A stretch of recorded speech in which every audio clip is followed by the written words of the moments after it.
Good afternoon, this is Ted Schmidt, and this is the project number 2, the C++ project for EE304.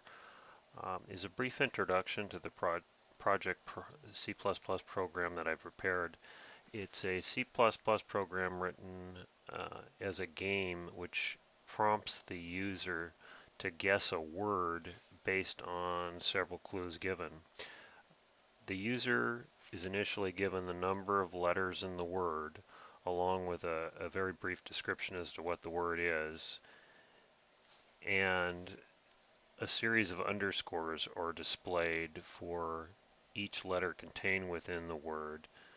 At that point, the user is instructed to enter a letter value, and the program scans through to see if the letter value exists.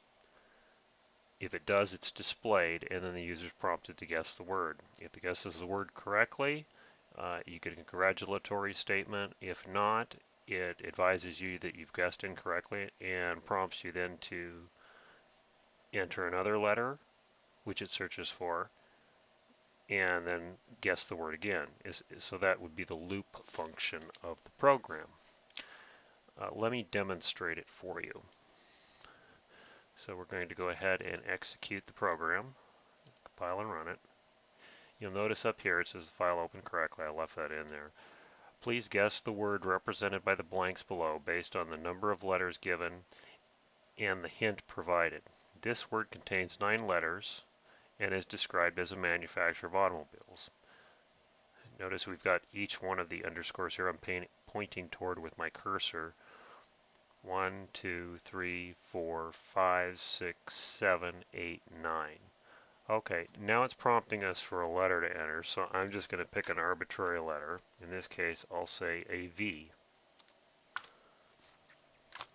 Okay, then I'll go ahead and it's prompting me to enter the word that might be this manufacturer of automobiles. So I'll just put in something like Ford. I know that's not the response, but I'll put it in anyways. It advises me that I've entered the incorrect word and to try again. And it's prompted me once again, as I had mentioned, for a letter. So I'll enter another letter in. We'll try an E this time. Okay, looks a little bit more clear as to who this manufacturer might be. But I'll go ahead and I'll enter in a response again that isn't necessarily the answer. I'll enter in Toyota. Once again, it's incorrect. Let's enter another letter in. How about a C? Okay, well I'm getting a clearer picture as to what this word might be. It looks to me like it might be Chevrolet. Let me put that in and see what we get. A congratulatory statement. And again, you see here at the end, it's prompted us as to whether we'd like to end or whether we'd like to continue. If you enter end, the program will end. Otherwise, you can enter any letter to continue. I'll just enter a G. Okay, once again, we've got a prompt. The word contains 7 letters and described as a language. Okay, well, let's see here. How about an A? Looks like there's an A in the word. I don't know what the word is, so I'll just enter German. That looks like a language. Incorrect word. Try again. We'll try an S. Looks like it might be Spanish. I'll just go ahead and I'll put that in here. There you go. It gives me a congratulatory statement. And again, you enter N to exit the program. Okay, and there you go, any T to continue. But real briefly, let's go through the program and we'll talk about some of the elements that cause it to operate the way that it does. Okay, the C++ program that I've written is basically set up into 3 separate sections. In the first section, where we're getting all these input prompts is from an external text file. You'll notice here in the beginning of the main portion of the program that we initialize the output file and we open this input file with the statement I'm pointing toward with my cursor, word data blank text. This is the data file in which all the values are stored that for both the words to be guessed and a brief description. I'll show you an example of that. Bear with me a moment. I'm going to pull it over to the screen. The text is simply entered as you see here. I've just put in 10 values arbitrarily. And you'll notice that the descriptions given on the right-hand side are underscores are included. The reason for this being is when we read into the file, when the script variable reads a value, if it's put in as, say, a sentence, it'll read the first value and then not the second. For example, if we run this through a loop reading these values, the first script variable will read Mississippi fine, but as it comes over to the second variable, if it just said famous space river, it would read famous and not river for the second variable. We want the whole statement to be read as a single variable, famous river, and then we can manipulate it within the program. So that gives you an idea as to what the text file is, and I'll show you how we've dealt with these underscores within the program.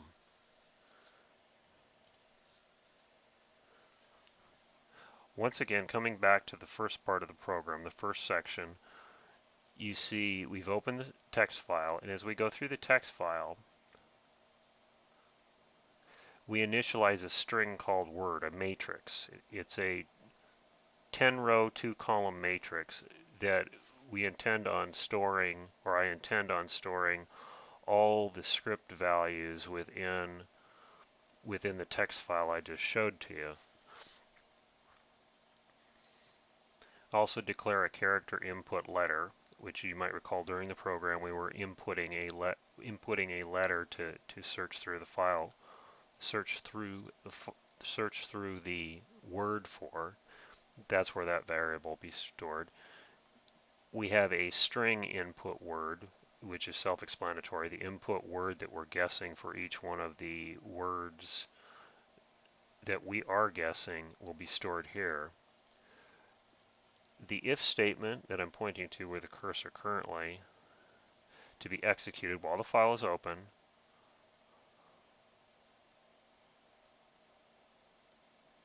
You'll notice there is a for loop there. The I values represent the rows of the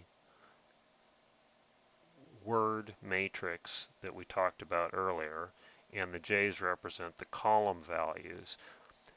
This is where the contents of the input file will be stored from the text file that I just showed you earlier.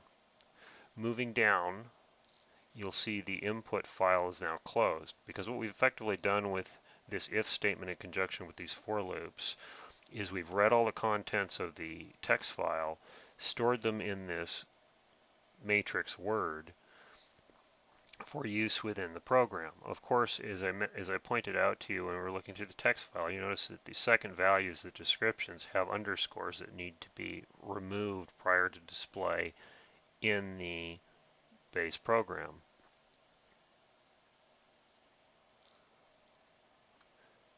Entering the second section of the program, this is where you see the repetitive loops or repetitive comparison statements executed throughout the program in order for it to operate properly. What I've done is the remaining statements I've placed within a do-while loop. So what it'll do is if you see the beginning of the do-while loop, and in the parentheses here I'm pointing to with my cursor, if we follow that down to the bottom, you see the corresponding while loop, and there's a variable go no go, and as long as it's not equal to end, it will execute the contents in between these two statements repetitively. Go no go is established up toward the top is a string variable, and what that is if it's any other value other than the value end entered by the user, it will continue to execute, because this is the body of the program. is starting out with the very top of the do statement. It was an srand statement, time initialized to 0, and then following it is a random statement that we give to integer x. The random statement is going to give us a random number between 0 and 9. However, if we don't put the srand statement, which resets time to 0, every time we implement the program, it'll select the same random variable it already selected. So this srand statement is an initialization to time 0 statement. As I mentioned to you before, we have to remove the underscores from the brief descriptions for each one of the words that we're attempting to guess. In order to do that, we have to call a function, which we'll get to later, called remove underscore. And that's what these statements do. Now I've sent both columns there to remove the underscores, both the word and the description, but really only the description needs to be sent there because the words you notice in the file did not contain any underscores in them. So you see here word x, which x is our random variable between 1 and 10. There are 10 rows within the text file. So that random variable will be stored as x and used to identify the word that we're going to select out of matrix word where the word is stored. So for example, say if random variable 6 were selected, then row 6, column 0, the first column, that would be the word selected. And then as you see, I move the cursor down once more. And row 6, column 2, that would be the brief description. Okay, so now that random variable has been established, we've called word value the value of matrix word at whatever the random variable is, at representing the row number, and column 2, which is a brief description. We're sending that to remove underscore, which is a function at the bottom of the program, which will remove all the underscores and replace them with spaces. And then it returns it is the value. It will return that same statement less the underscores back to the current location in the word matrix for the brief description for the particular random row that we've selected with variable x, integer variable x. All right, now we've got our random word and our brief description as we move through the program. Now we're going to put an output statement to the user to inform them a little bit about the word that they're trying to guess. So you notice the statement is written here. The word contains X amount of letters, right? Let's say in this case it's 7 letters, and is described as a, and then the brief description follows it, which has been removed from the underscores. Notice that as you move through here, I've called out word, right? The X again is the row number that we've identified randomly, and 0 is the first column. So that would be the word in question and its length. The dot length is an operator within C++. It'll give you the length of the word. Notice we move to the right, you'll see word x1. Again, x is the row number, the random row number that we've selected, and 1 is a description that has now been modified and the space has been removed. So it's going to print that brief description. The statements to initialize the character variable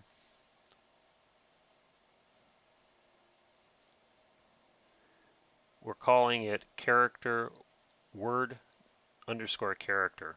What this variable is intended to do is to store, again, as you notice when we executed the program, there were a series of underscores listed corresponding to each letter of the word in question. This is where we're going to store those variables for or to store those characters for display out on the screen. And then we're going to initialize all the values of this particular uh, character vector all to underscores. And we do that in the following statements with a for loop. A for loop, what it does, this particular for loop cycles from 0 to the length of the words, as shown here as you follow my cursor. Of course, incrementing up for each value of the word. So for each iteration, the value of word character is initialized with an underscore. You see here as I move my cursor across it. And then it outputs that particular variable to the screen, or outputs that value to the screen. So the user can see all the underscores corresponding to the number of letters.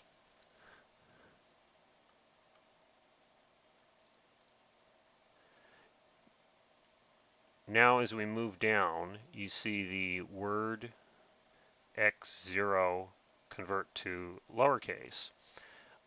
Reason why we have to convert the value input from the text file to a lowercase is you'll notice that the words in the text file contain both a combination of upper and lower case, as will the input from the user. Problem, of course, is that within C programming language, along with any other programming language, they don't necessarily see alphanumeric characters, specifically A, B, C, D, etc. They don't see, say, a capital C as being equal to a lowercase c. So we want to make sure that both the values that we're comparing that were imported from the text file are in the same case as the input values from the user. So at the bottom of the program, we've created a convert to lowercase function, which converts all input words from the user to input string variable words from the user to a lowercase, as well as the values input from the text file.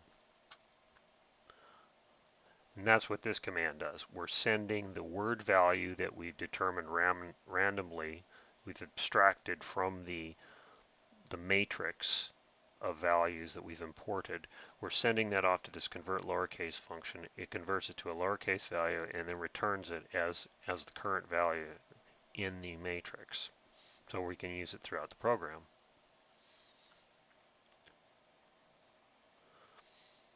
The following statements will continue to execute as long as the while statement input word is not equal to the value that we're comparing it against. So in here we're going to prompt, within this loop we are going to prompt the user for the input value. Following it is an if statement which states to be executed as long as the input word does not equal the word value that we're comparing it, that we've randomly selected. Okay. Within the if statement, there's a statement. Now you see the cout statement. We're prompting the user for initially for the letter variable that we're looking for, or I'm sorry, for the letter to be guessed after display on the screen. You might recall that when we ran the program, that the first item we were prompted for was a letter. Here's the prompt for it. And this is where we're going to input the letter. You see cin input letter. And you'll notice, I'll scroll back so you can see it. We have initialized that early. We have initialized the character variable earlier in the program. Character input letter. I'm running my cursor across it now. That is the input character variable that we're using on this particular line. The input letter, once again, the problem I explained to you with this, as far as the strings all need to be the same case, it's also true of the letters. So in order to do that, we've taken the input letter, we're using the toLower function, which is a function within C++ that will lower the case of that letter. So you send the current value that's just been entered by the user to the toLower function and make it the current letter. So now, regardless of what case the user's entered, whether it was a capital B, lowercase c, it has been converted to a lowercase value. Following this, we're using a for loop set to iterate from 0 up to one value below the length of the word in question, the word that we're comparing it against, the word, once again, that was selected randomly. We're going to iterate the for loop. And what the for loop does is, if you look, if the input letter equals the lowercase value, and running my cursor across it again, once again, the random word that we've selected at this place, row X0, so that would be the word we've selected randomly, and the dot at I. What at I is it's cycling through each one of the character values contained within the random word that we're searching to guess, and comparing it against the input letter. If it's equal, the word character variable that we initialized earlier with all the underscore, that was filled with underscores throughout its values, we're going to set that particular location in the word equal to the uppercase value, that's what to upper means, of the random word at that particular position. You might say, well, why are we now converting it to an uppercase? It's basically as far as a display preference. So when we display this in the output with the series of underscores, so there'll be a series of underscores, and if you happen to guess a letter correctly, it will be displayed. It's displayed in more of a readable form. It's just a preference on my part. Okay. Once again, we've executed the if statement. If the input letter happens to be equal to a corresponding letter in the word, it will be replaced with that particular character letter. Otherwise, it will just it will just keep the current underscore, and as each iteration through the loop, it will print out, you see the cout statement here, it prints out the current value in that particular location. So as it goes through, if they do not alter the underscore will be printed out. And if they do, if in process of the loop, the if statement does happen to change the value of that particular character in the word character variable that we're outputting to the user, that'll be displayed along with the underscore so they can see where the corresponding character is actually located in the word. Once again, you might recall that right after the statement that followed the request to the user for a letter was a guess at what the word is. Here you see, and I'm scrolling my cursor across it, the what is the word output statement, requesting the guess for the word from the user. The input is from the user, then stored in a variable called input word. Once again, it's a string variable we declared earlier. And input word has to be sent out to convert to lowercase, the function at the bottom of the program. Once again, we have to convert it to a lowercase value in order to compare it against the value we imported from the text file, which has also been converted to a lowercase. This if statement tests for inequality between the word to be guessed and the input word. If they don't happen to be equal, it'll execute the statement within the brackets following the if statement. Incorrect word, please try again. Now you notice this bracketed value. This is within the if statements. As long as these values, and you see I'm pointing my cursor to the top, as long as these values are not equal, the input word is not equal to the word to be guessed, it'll execute the statements when in here. But let's say that we happen to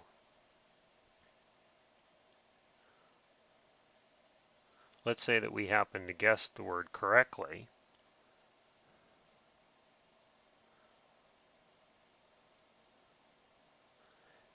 you'll notice that it follows through here because we are in a while loop. So these commands will be executed as long as those two values do not equal one another. So the moment that the input word equals the word in the word selected from the matrix, the word that we're to be guessing, it will cease to execute the statements within the while loop. And here you see, as I'm running my cursor across, you see the congratulatory statement.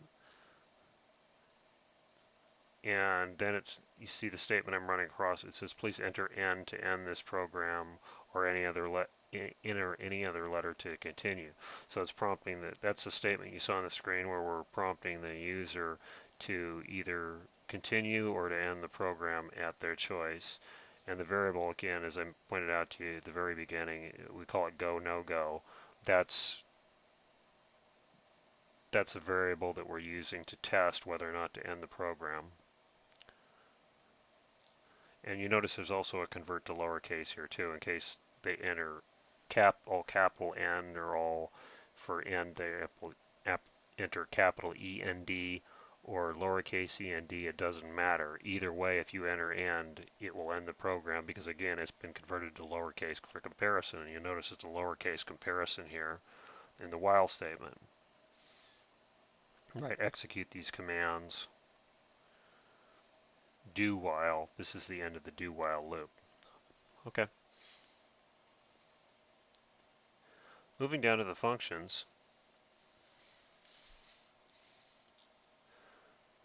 here is the function convert to lowercase, where it takes in the input value. So we've sent, in this case of this program, there are three values that we sent to convert to lowercase. We send the input for the end statement, the input from the user, and the input for the word for the text file are all sent to this particular function. It calls it. Giving you a brief description of how it operates. We initialize a value called word length, and what that's equal to is the word we send to the function, which in this case is word to convert. The length of that particular word is then imported into this integer variable word underscore length. We have a character variable ch, which is just simply, once again, it's a vector equal to the word length. What we're going to do is store in this particular variable all the letters of the word that we're trying to convert as individual values, and then we're going to reassemble them.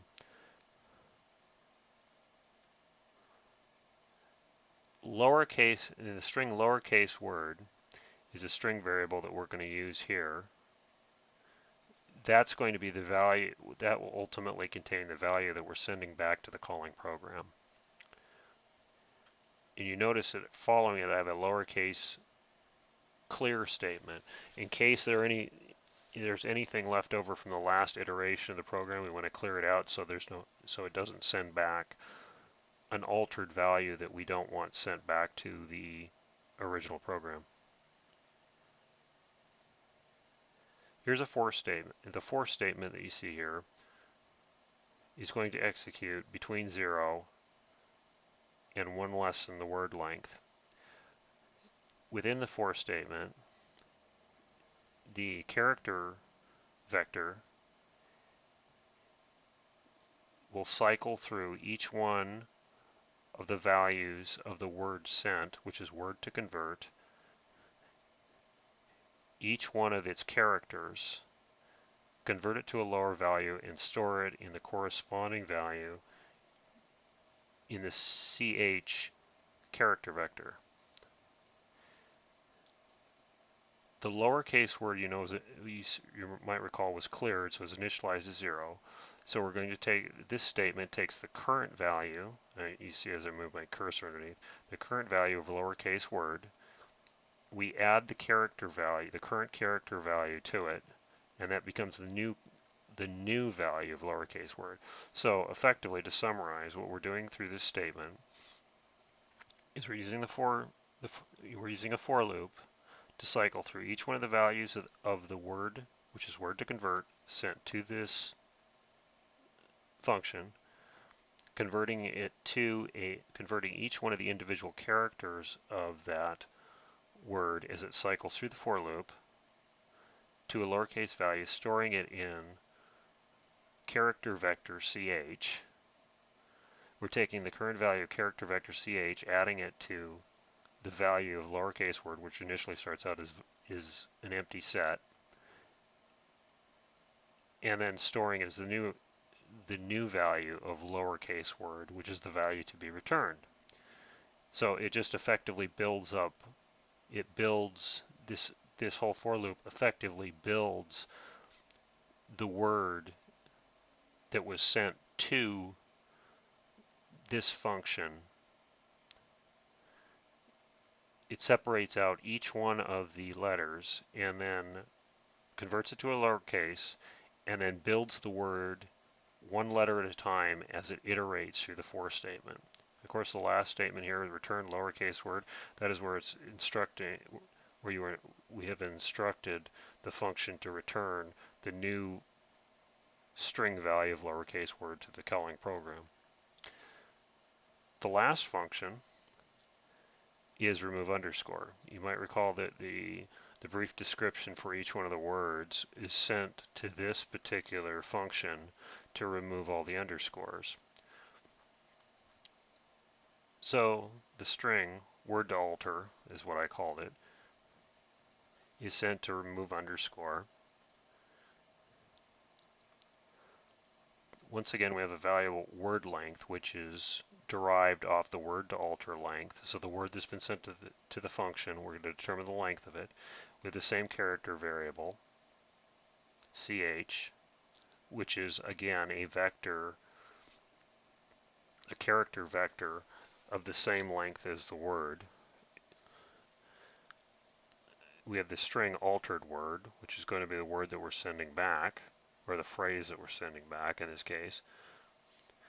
And just like the previous function, we have the altered word clear, so we're clearing out any of the previous contents for the previous iterations of the function to make sure that we don't send back any erroneous data to the calling program. The loop that you see here, once again, iterates from 0 to one value less than the entire word length. So the if statement contained within it tests to see if the current value at world to alter at I, right? So we're going one letter at a time through the string value of the variable, checking for an underscore. If there's an underscore present, we take the chi variable, right? Once again, that's our character vector, and we assign it a space. If there's something else other than an underscore there, like an actual alphanumeric character, it stores the current value in the string variable that was sent to the function, in this case word to alter, at that particular location, whether it's the second, third, fourth letter in that string. It's going to store that in its corresponding location in the character vector.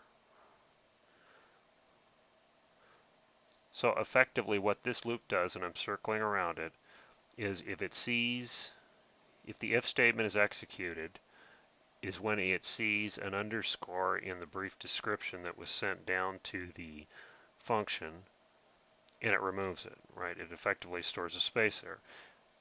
Otherwise, it simply takes the value that's currently in that location and stores it in the character vector. Moving along, if you look at the following statement, which is the for statement again, in which we're cycling from 0 up to 1 less the word length to build the word back up. So we have altered word plus the current value of the character variable. or I'm sorry, character vector. So initially the altered word has been cleared, so there's nothing in it. So as we go through each one of the values contained within the character vector, it adds one to the next and eventually builds up the word as it finishes cycling through the for loop. So in essence, it has reassembled the word now without any underscores, similar to what was done in the previous function, and then it returns the result as altered word. Okay, well that gives you a brief description as to how the program operates, which loops were involved, what sort of structures. In this particular program, as far as structures are concerned, we used, or I used, for loops, while loops, and do while loops in execution of this particular program. And just to summarize how it operates, I'll run it for you once again. Compile and run it. Please guess the word represented by the blanks below based on the number of letters given and the hint provided. The word contains 7 letters and is described as a language. Well, found one of the values. We'll enter, oops, incorrect word. We'll try another letter. How about H? Okay, what's the word? Let's try Spanish. Identified the word. Sure, let's try another iteration through the loop. Let's hit a G. This word contains 7 letters and described as a country in Europe. Let's try Y. Who knows? How about Greece?